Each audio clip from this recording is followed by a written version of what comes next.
ነው ልትቀራ ነው ጊዜ እንዳልሻማ አንድ ጊዜ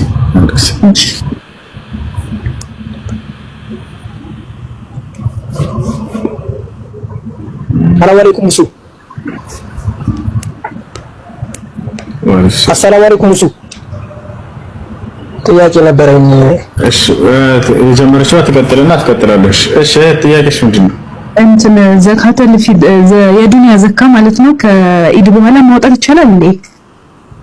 አይቻልም። ዘካት ያለበት ከበዓሉ በፊት ነው። አብዱላህ ኢብኑ ዑመር የተባለው ታላቁ ሱሐባ ሲናገር ምን አለ? فرض رسول الله صلى الله عليه وسلم فطر على الرجال والنساء والصغير والكبير والعبد والأمة صاعا من تمر وصاعا من شعير وصاعا من بر وأمر أن تخرج قبل خروج الناس لصلاة العيد. عبد الله بن عمر تبارك الله صلى الله عليه يا الله ملك تنيا نبياتي صلى الله عليه وسلم زكاة الفطر بوندم بسيتم بتلقم بتنش بباريم بحرم لا يقديها درقوال ከምን ከቴምር ወይንም ከስንዴ ወይንም ከገብስ አንድ ጣሳ መቼ ሰዎች ለዒድ ሶላት ከመውጣታቸው በፊት እንዲሰጥም አዘዋል። አሁን ከዚህ ጋር ሙሉ የዘካተል ፍጥር ግንዛቤ እዚህ ጋር ታገኛላችሁ። ማን የማውጣት ኃላፊነት የተጣለበት? አባት ነው። አባት የራሱንና የሚስቶቹን የልጆቹን ያወጣል፣ ለትልቁም ለትንሹ። ካልቻለስ እናት ማውጣት ትችላለች። ካልቻሉስ ልጆች ማውጣት ይችላሉ። ችግር የለም፣ ልጆች ማውጣት ይችላሉ። ልጅ አንቺ ውጭ ከሆነ ያለሽው እናትና አባትሽ አቅም ከሌላቸው የእነሱን አስባችሁ ምን ያክል አንድ ጣሳ አሉ ነብዩ ሰለላሁ ዐለይሂ ወሰለም። አንድ ጣሳ በአንድ ሰው ላይ ጣሳ የሚለው የአሁን ጊዜኛ ኢትዮጵያ ላይ የምናውቃት ነች ወይ? አይደለችም።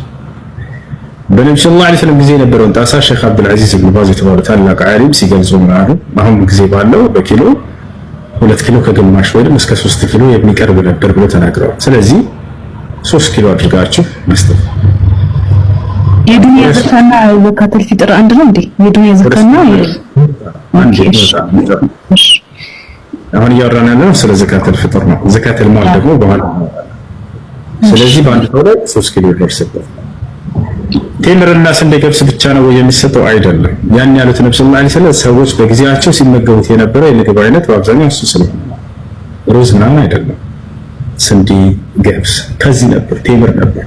እነዚያ የዓለም ታላላቅ ሰዎች ነብዩ ሰለላሁ ዐለይሂ ወሰለም ሰሃቦቻቸው በምድራዊ ህይወታቸው ላይ ጣጣ የላቸው ነበር። ይሄ ህይወት ነው የሚኖሩት። ስንዴና ገብስ ቂጣ ጋግረው ይበሉ ነበር። አላህ ለመሆኑ ሌላ ማረጋገጥ ወጥቶ ነው ወላሂ አይደለም። በቁርአን ላይ ሁሉ ነግሯቸው ነበር፣ ቃል ገባላቸው። ተባረከ الذي إن شاء جعل لك خيرا من ذلك جنات تجري من تحتها الأنهار ويجعل لك قصورا ያለ ነገር እኔ በምድር ላይ ገነት ለዚህ ምድር ላይ ከፈለክ አድርግልሃለሁ እናላቸው። ልክ እንደው ደግሞ ህንጻም አድርግልሃለሁ። ህንጻ የሚባለው ቃል ከመጣው በፊት ቁርአን ላይ ታገኛለህ። ህንጻንም በምድር ላይ ከፈለክ አድርግልሃለሁ ይላቸዋል። ነገር ግን ነብዩ ሰለላሁ ዐለይሂ ወሰለም እዚህ ያለን ህይወት ነበር የሚፈልጉት። ለምን? አንደኛ ወለል አኺረቱ ኸይሩን ለከ ሚነል ኡላ ነው። ከቅርቢቷ ዓለም ይልቅ የቀጣይቱ መጨረሻይቱ ዓለም ለአንተ የተሻለች ነች ስለተባለ የቀጣዩን ዓለም ጸጋ እንጂ ምድራዊ ጸጋን እዚህን አይፈልግም ያፍች። ሁለተኛ ሀብታም ብቻ ሆኖ በነበር ነብዩ ሰለላሁ ዐለይሂ ወሰለም ደሃ ባይሆኑ ኖሮ አብዛኛው ትውልዳቸው ደሃ ህዝብ ነው አይደል? ታዲያ ደሃ ሰው የእርሳቸውን ህይወት እንዴት አጊቶ ነው ሊመራና ራዕይ ሊያደርግ የሚችለው? ለህዝቦቻቸው ራዕይ የሆኑ ዘንድ አጊተዋልም አጥተዋልም። አያቸው አይደል? ሀብታም የሆነ ሰው እንዴት አድርጎ ህይወቱን ማስኬድ እንዳለበት ያን ሀብቱን በነብዩ ሰለላሁ ዐለይሂ ወሰለም ሀብታም በሆኑበት ዘመን ያሳለፉ ህይወት ያነባል፣ ይከተላል። ደሃ የሆነ ሰው በድህነታቸው እንዴት እንዳሳለፉ ያንን ያነባል፣ ይከተላል። አላህ ሱብሓነሁ ወተዓላ ቁድዋ ራዕይ ያደረጋቸውና ሁሉን ነገር በስራቸው ላይ እንዲያልፍ አድርገዋል። አጊተዋልም፣ አጥተዋልም፣ ተደብድበዋልም፣ ድል አጊተዋልም። ሁሉን ነገር በእርሳቸው ላይ አልፏል። በዚያን ጊዜ ሰው እንዴት ሆኖ ማለፍ እንዳለበት እርሳቸውን አይቶ እንዲሄድ ቀርጾ ቁጭ አድርጎልናል አለይሂ ሰላቱ ወሰላም። እሺና ይህ ነው እና በዚህ ጊዜ ደግሞ አብዛኛው ሰዎች በሚመገቡት አካባቢያቸው ትቀይሩታላችሁ ማለት ነው። ስንዴና ገብስ ብትሰጣ አሁን የሀገራችን ህዝብ ላይበላ ይችላል። ለፈረሴ ነው ወይንስ ለበቅሎ ነው የሚለው? ስለዚህ ምንድን ነው የምታበሉት? ሩዝ ማለት ነው ወይንም ጤፍ ወይንም ማሽላ ሰዎች በአካባቢያቸው ከሚመገቡት ማለት ነው። ወጣቸው አይደል? ስለዚህ 3 ኪሎ ሩዝ አስበህ ትሰጣለህ ማለት ነው። እሺ ይህስ መቼ ነው የሚሰጠው? አደራ የሚሰጠው ለሶላት ሰዎች ከመውጣታቸው በፊት ነው። ስለዚህ ኢብኑ ዑሰይሚን የተባለ ታላቅ ዓሊም ምን አሉ? ረመዳን ከ28ኛው ቀን ጀምሮ እስከ ዒድ ሶላት ድረስ ባለው ጊዜ ሰጠዋል። ለምንድን ነው ከዚያ በፊት ከዒድ ሶላት በፊት ሰጠው ያሉት? ነብዩ ሰለላሁ ዐለይሂ ወሰለም ረሕመተን ወሸፈቀተን ሊልፉቀራ ወልመሳኪን ለድሃዎች መማዘን ነው። ምክንያቱም የዘካተል ፍጥር ዋና የተደነገገበት ዓላማ ሁለት ነው። ዘካተል ፍጥር የተደነገገው ለሁለት ዓላማ ነው። ጡዕመተን ሊልመሳኪን ወጡዕረተን ሊሳኢም ለጾመው ሰው ለጾሙ ንጻት እንዲሆንለት አሉ። በጾማችሁ ላይ ጾሙን ያኔ ጉድለት ያጋጥማችሁ ከሆነ በጾሙ ላይ ያሟላዋል። ያ ዘካተል ፍጥር ጉድለት እንዳይኖረው አድርጎ ከአላህ ዘንድ ይሄን ያደርጋል። ለዚህ ሲባል ሁለተኛ ደግሞ ምንድነው? ለድሃዎቹ ምግብ እንዲሆን ዘንድ አሉ። ድሃዎች በበዓል ቀን ወጥተው ከሰው ደጅ እንዳይቆሙ በዚህ በደስታ ቀን እንኳን እነርሱን ለመቻል ሲባል የተደረገ ድንጋጌ ነው። የበዓል ቀን ከሆነማ ከዚያ በኋላ በበዓሉ ቀን ብትሰጠው ምን ዋጋ አለው? በደስታው ቀን ቆሞ እንዲለምን እንዳታደርጉ አደራ። ብዙ ሰው ይህንን ዘካተል ፍጥር ከበዓል በኋላ ይሰጣል። ላ አይደለም። ነብዩ ሰለላሁ ዐለይሂ ወሰለም ወአመረ አን ተኽረጀ ቀብለ ኹሩጅ الناس لصلاة العيد አሉ። ሰዎች ለዒድ ሶላት ከመውጣታቸው በፊት እንዲሰጥ ማዘዋል አሉ። ድሃዎች በዚያ በደስታ ቀን ከሰው ደጅ እንዳይቆሙ የተደነገገ ድንጋጌ ነውና ዘካተል ፍጥር ቀድማችሁ ነው መስጠት ያለባችሁ። ከተቻለ እንዳውም ከ27 ከ28ኛው ቀን ጀምራችሁ ስጧቸው። የዛኔ በበዓል ቀን ወጥተው እንዳይለምኑ እዚያን ቀን እንኳን ተሸፍኑላቸው ቤታቸው ደስታቸውን እንዲያሳልፉ በሰው ደጅ ሄደው እንዳይቆሙ ሲባል የተደነገገ ነው። هذا هو زكاة الفطر። እሺ ሰላም አለይኩም። ወአለይኩም ሰላም ወራህመቱላሂ ወበረካቱ። ስለ ዘካ ጥያቄ ነበር። እሺ ቤት ኪራይ እንትን መሬት በአመቱ ተከራይተን ከዛ ያ መሬት ላይ ቤት አሰራንበት በኪራይ የሚታሰብ ማለት ነው። እና ያ የተሰራው ቤት ደግሞ ይከራያል። የኪራይ ቤት የኪራይ ቤት ዘካ አለበት። ዘካው የሚሞላ የሚደርስ ከሆነ ንሳቡ የሚሞላ ከሆነ አለበት። ያ ማለት የሚጠራቀመው ገንዘብ ማለት ነው። ያ የኪራይ ቤት ግን ከእጅ ወደ አፍ ከሆነ ቤቱ ግን እንትን ኪራዩ የሚከራይበት ቤት የባለቤቱ አይደለም፣ ተከራይቶ የተሰራ ቤት ነው እና ከዓመት በኋላ ይወስዳል ባለመሬቱ ማለት ነው። መሬቱን ተከራይቶ የተሰራ ቤት ነው። እሺ ወንድም ቦታው የማን ነው? ቦታው የሌላ ሰው ነው። ከዛ ቦታውን ተከራይተን ያ ቦታ ላይ መሬት ሰራንበት። እሺ ቤት ሰራንበት። መሬቱ ላይ ቤት ሰርተንበት ቤቱን ጊዜያችን እስከሚያበቃን አንድ አመት ተከራያን። ከዛ ይላል ይህ የሚከራየው ገንዘብ ላይ ዘካ አለበት እያልኩ የሚከራየው የሚጠራቀሙ ገንዘብ ዘካ ሊሳቡ መጠኑ የሚደርስ ከሆነ ዘካ ይኖርበታል። ወይም ሌላ የምታወጡት ወደ ገንዘብ ካላችሁ ከዚያ ጋር ይደመራል። ያ የሚጠራቀም ከሆነ የቤቱ ኪራይ ማለት ነው። ቤት ኪራይ ዘካ አለበት። ቤት ዘካ ማይኖርበት ሰውዬው የሚኖርበት ቤት ከሆነ ዘካ የለበትም። የምትኖርበትን ቤት አስበህ አውጣ ይባላል። እያከራየ ከሆነ ግን ገንዘብ እያገኘበት ስለዚህ ያ የሚጠራቀመው ገንዘብ ለዘካ መጠን إذا بلغ النصاب وحال عليه الحول فقد وجب في الزكاة እንዳለ ነብዩ ሰለላሁ ዐለይሂ ወሰለም የሚጠራቀምና የዘካ መጠኑ ላይ የሚደርስ ከሆነ ዘካ ይኖርበታል። የማይጠራቀም ከሆነ እስከ እጅ ወደ አፍ ከሆነ ለቤተሰብ አገልግሎት እዛው ኪራይ ተቀብለው የሚበሉት ከሆነ ዘካ የለበትም። እሺ ሌላ ጥያቄ አንድ ብቻ። እሺ ተራዊ ላይ ስንሰግድ ማለት በስልክ መከታተል ይቻላል? ተራዊ ላይ ስትሰግዱ በስልክ መከታተል ለሚያርም ሰው ከሆነ ይሄ ዑዝር አለ። ለሚያርም ከኋላ ቆመው ኢማሙ ሲሳሳት ሊያርም ችግር የለም። ወይም ለሚያሰግደው ሰው ከሆነ ቤት ውስጥ ለሚሰግድ ከሆነ ይሄም ችግር የለም። ሐፊዝ ካልሆነ ይዞ ቢሰግድ። ነገር ግን ዝም ብሎ ለመከታተል እስከሆነ ይሄን እብነ ተይሚን የተጠላ ነው ብለው ለምን ከተባለ አንድ ትልቅ ሱናን ስለሚያስተዋቸው እሱ ምንድነው? በደረት ላይ እጆችን ማስቀመጥ። ነብያችን ሰለላሁ ዐለይሂ ወሰለም ሐዲስ ላይ ሲናገሩ ወበረያ አለሚድ ሙስራፍ الصدر من سنن الانبياء ሶላት በምትሰግዱ ጊዜ በደረት ላይ ቀኝ እጅን በግራ እጅ ላይ ደርቦ ማስቀመጥ የነብያቶች ሁሉ ሱና ነው ብለዋል።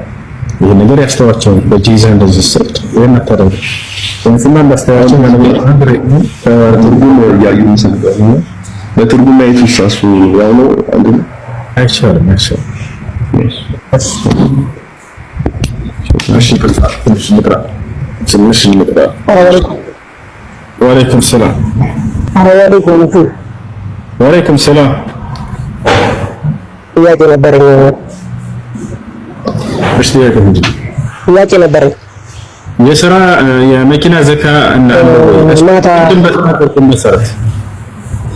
ቅድም በተናገርኩት መሰረት ለዘካ የሚደርስ ከሆነ ተጠራቅሞ ዘካ ይኖርበታል። ነገር ግን ያ መኪና ሰርቶ እንትን የሚል ከሆነ ለዘካ የማይሟላ ከሆነ ይሄ በቤተሰብ ብዙ አገልግሎት የሚል ከሆነ ዘካ ያለበት። እሺ ጥያቄ ምንድን ነው? ማታ ከጓደኛዬ ጋር እንትን ተከራክረን ነበረ። ክርስቲያኖችን መጥላት ካፊሮችን በሙሉ አጠቃላይ በአዳህና መጥላት ይቻላል እና ይቻላል መጥላት ተገቢ አይደለም እና ፍረቁድ ምን ታይናለ ምናምን አጥቶ መጀመሪያውን ገልጸው እያሳየው ነበር። እሺ እና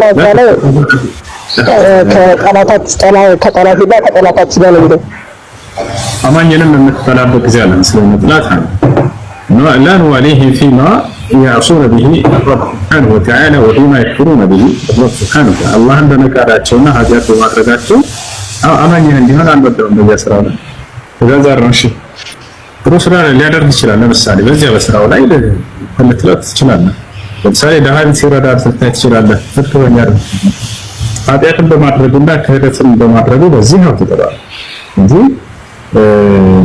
መልካም በማድረጉ አይደለም። እሺ ሌላ አንድ ጥያቄ ነበር። እሺ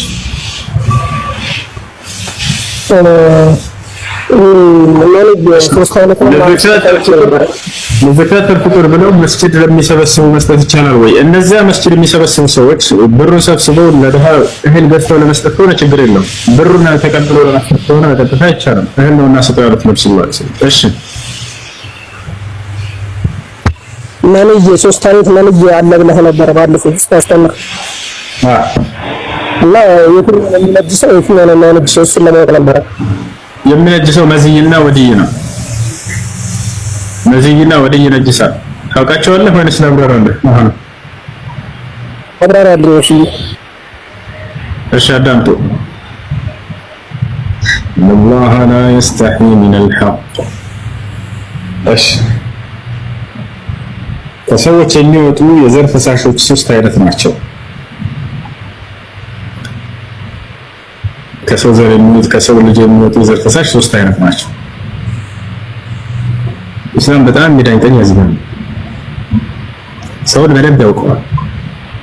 እንዲህ አድርግ ለማለት ብቻ ሳይሆን ኢስላም አላህ ሱብሓነሁ ወተዓላ በቁርአን ላይ ምን እንደሆነ ሁላችንም ነገራችንን ከሚያውቀን ከአምላካችን ዘንድ የመጣ ቃል መሆኑ ይሄ ነገር ሙስሊሞች ለመተቸት ያነሱበታል። በሚና ተከታዮች ነገር ግን በደንብ ቢያስተውሉት ኑሮ ለካ ሁሉን ነገር ከሚያውቀኝ ዘንድ የመጣ ቃል እንደሆነ ብሎ ይረዳበት ነበር። ያን ነገር ቢያረብ ይሄን መጽሐፉ ላይ አይናገርም። የትኛው መጽሐፍ ብቻ እነዚህ የዘር ፈሳሾች ሶስት መሆናቸው እና የዘር ፈሳሽ ብቻ ብሎ ነው የሚያስቀምጠው። ነገር ግን በተጨባጭ ስናይ ከሰው ዘር የሚወጡ የዘር ፈሳሾች ሶስት ናቸው። እነዚህን ኢስላም ነው ማንሳት ያለው ኢስላም ጋር ወጣው አይደል? መዝይና ወድይ በሶስት መንገድ የሚወጡ የዘር ፈሳሽ ናቸው። ከወንድም ከሴትም ከወንድም ከሴትም ናቸው። መንይ የሚባለው የዘር ፈሳሽ በግብረ ስጋ ግንኙነት ጊዜ የሚወጣ ልክ እንዲሁ ሰው ሌሊት ሊሆን ይችላል፣ ቀንም ሊሆን ይችላል፣ እንቅልፍ ተኝቶ የሚወጣ የዘር ፈሳሽ እርሱ ምን ይባላል? መንይ ይባላል። ይህ መንይ ይባላል። ከዚህ ውጭ ሌላ የዘር ፈሳሽ አለ ወይ? አዎ፣ በሌላ መንገድ የሚወጣ አለ። ያ ምንድነው? ከሚስትህ ጋር ግብረ ስጋ ግንኙነት ሳታደርግ እንቅልፍህን ሳትተኛ ልክ እንዲሁ ሳለህ እንቅልፍህን ሳትተኛ ወንተ ፍልየ ፈባያኒ ነቅተህ ሳለህ በዚህ የሚወጣ የዘር ፈሳሽ አለ። ለምሳሌ ሴት አይተህ ሊሆን ይችላል፣ ወይም ደግሞ ሴት አናግረህ ሊሆን ይችላል፣ ወይ ስሜታዊ ነገር አስበህ ወንድ ከሚስትህ ጋር ስትላፋ ሊሆን ይችላል። በዚያን ጊዜ የምትወጣው የዘር ፈሳሽ ምን ትባላለች? መዝይ ትባላለች። ተሻለና ይሄ በተለያየ ሁኔታ የሚወጣ ሙሉን ኢስላም ነው የሚያንተን የሚላቸው የሚያውቃቸው ማለት ነው። ሶስተኛ የዘር ፈሳሽ ምንድነው? ወድይ ነው።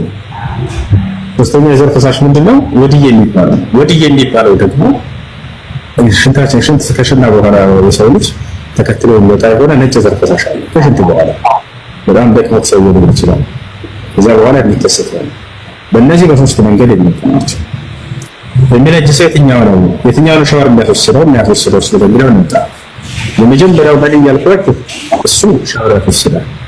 ነገር ግን ነጃሳ ነው ወይ? ላ ነቢያችን ሰለላሁ ዐለይሂ ወሰለም ሐዲስ ላይ አለል መኒ ጣሂር ተወቀቁ ማዕመል መኒ ጣሂር ብለው መኒ ጠሃራ ነው ብለዋል። ተፈሰላሩ ያ ነው። ሁለተኛ ምንድነው? መዚህ የሚባለው መዚህ የምትባለው ደግሞ እሱ ሻወር አያስወስድም። ነገር ግን ነጃሳ ነው ስለሚነጅስ የነካብንን ቦታና ልብስና ሰውነታችንን የነካን ቦታ ማጽዳትና ማጠብ ነው። ወዲህ የሚባለው እሱም ሻወር አያስወስድም። ነገር ግን ወዲያው ከሽንት በኋላ ተከትሎ የሚመጣ ስለሆነ እዛ ውስጥ እጃ ማድረግና ማጽዳት ብቻ ነው። ይሄ ነው ቦታ አገር ተመርሰው ቢወርሱ ያካለ ቢስሚላሂር ረህማኒር ረሂም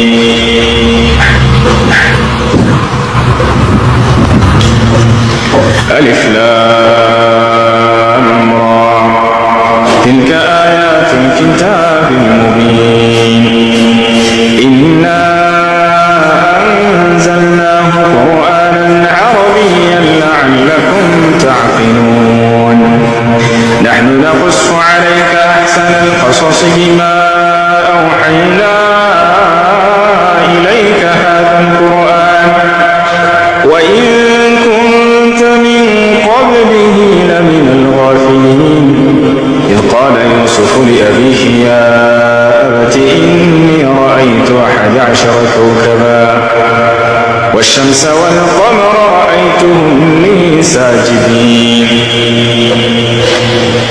قال يا بني لا تقصص رؤياك على إخوتك فيكيدوا لك كيدا إن الشيطان للإنسان عدو مبين وكذلك يجتبيك ربك ويعلمك من تأويل الأحاديث ويتم نعمته عليك وعلى آل يعقوب كما أتمها على أبويك من قبل إبراهيم وإسحاق إن ربك عليم حكيم لقد كان في يوسف وإخوته آيات للسائلين إذ قالوا ليوسف وأخوه أحب إلى أبينا منا ونحن عصبة إن أبانا لفي ضلال مبين اقتلوا يوسف أو اطرحوه أرضا يخل لكم وجه أبيكم وتكونوا من بعده قوما صالحين قال قائل منهم لا تقتلوا يوسف وألقوه في غيابة الجب يلتقطه بعض السيارة إن كنتم فاعلين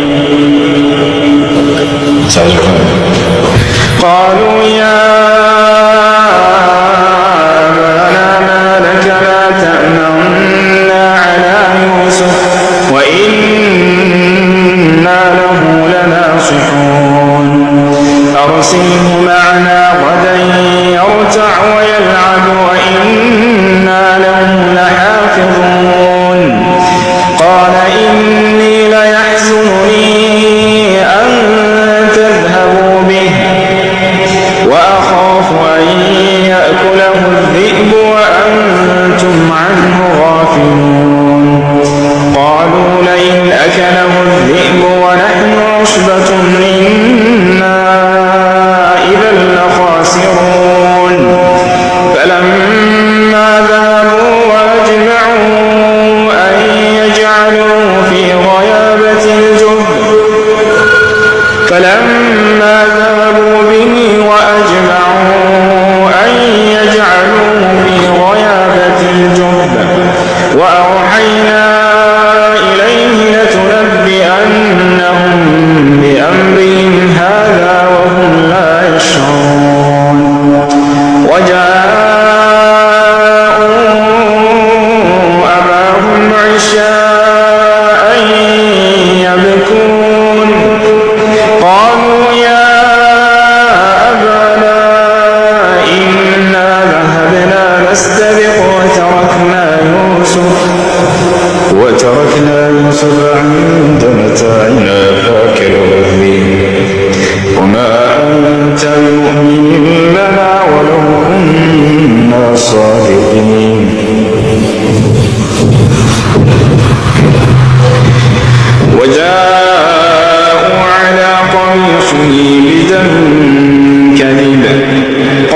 بل سولت لكم أنفسكم أمرا فصبر جميل والله المستعان على ما تصفون. وجاءت سيارة فأرسلوا واردهم فأدلى دلوه قال يا بشرى هذا غلام وأسروه بضاعة والله عليم بما يعملون.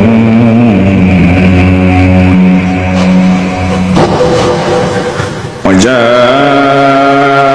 سيارة فأرسلوا واردهم فأدلى دلوه قال يا بشرى هذا غلام وأسروه بضاعة والله عليم بما يعملون. وشروه بثمن بخس دراهم معدودة وكانوا فيه من الزاهدين. وقال الذي اشتراه من مصر لامرأته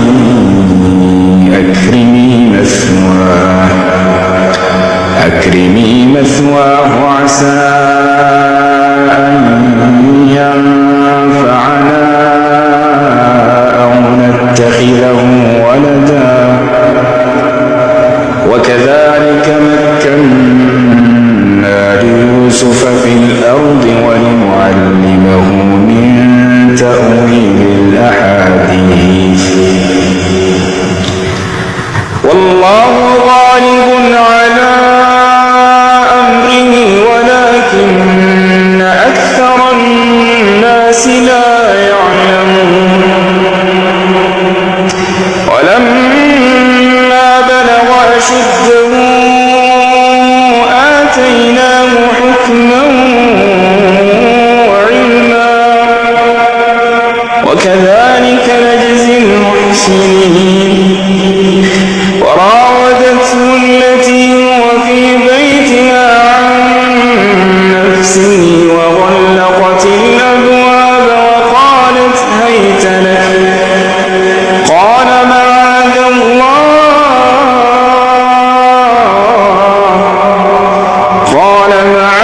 الله إنه ربي أحسن مثواي إنه لا يفلح الظالمون.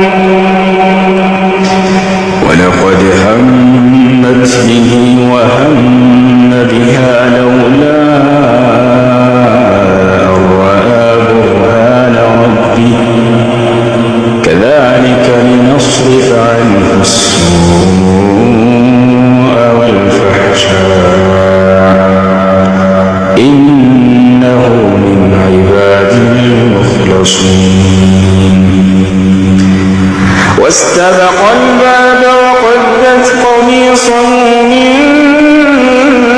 دبر وألف يا سيدها لدى الباب قالت ما جزاء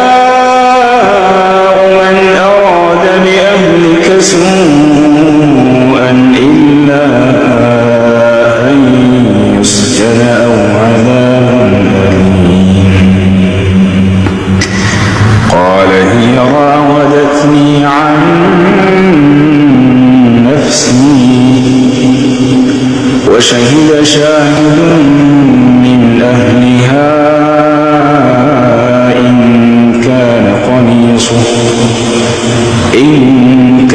قميصه قد من قبل فصدقت وهو من الكاذبين. وإن كان قميصه قد من دبر فكذبت وهو من الصادقين. فلما رأى قميصه قد من دبر قال إنه من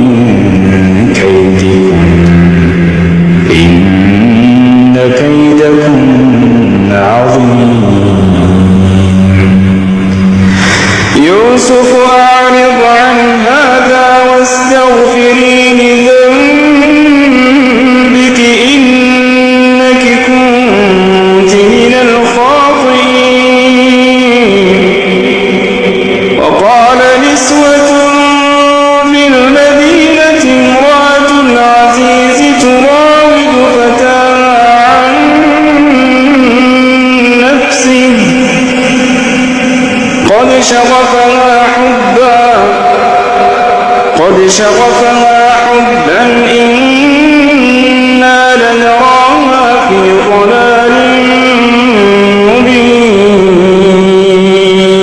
مبين فلما سمعت بمكرهن أرسلت إليهن وأعتدت لهن متكئا وآتت كل واحدة منهن سكينا وقالت اخرج عليهن فلما رأينه أكبرنه وقطعن أيديهن وقلن حاش لله ما هذا